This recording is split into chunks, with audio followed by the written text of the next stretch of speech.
Welcome and thank you for joining me. I'm Jerry Oginski, a medical malpractice and personal injury trial lawyer practicing law here in the state of New York. Today's topic is breast cancer.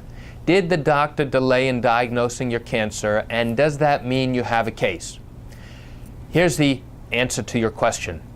In order to determine whether or not there's a basis for a case, I have to determine not only whether there was wrongdoing, the wrongdoing has to have caused injury, and the injury has to be significant and permanent. Importantly, in the failure to diagnose cases, it's crucial for me to know the difference and the distinction between what your injuries would have been if you had been timely diagnosed compared to the injuries that you have now as a result of someone failing to diagnose your condition. Here's what I mean.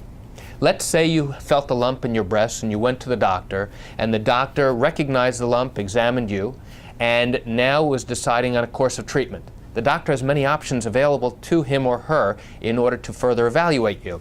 But remember, those tools have certain false positive rates and also false negative rates. And what do I mean? It means that the tests are not perfect, so that even if you get a negative reading on a mammogram or an X-ray or a sonogram, it does not mean with 100% certainty that there is nothing going on with the lump that you feel, which is why you have to be extremely vigilant, continue to do your self-examinations, and go back to the doctor at the first sign that the lump has changed in size or texture.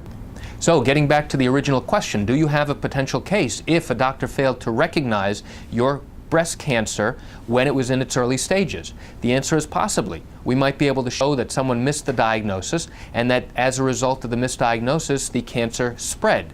So in those cases where the treatment would have likely been the same had it been detected earlier, then the type of potential malpractice case you have tends to be minimized, whereas if there is a significant difference in the outcome as to what you have now and what you could have had it been timely recognized, then there's a greater possibility that you have a valid case, and you should speak to an experienced medical malpractice attorney immediately. And that's it for today's topic on breast cancer and failing to diagnose a lump in your breast. I'm Jerry Oginski. Thank you for joining me. Have a great day.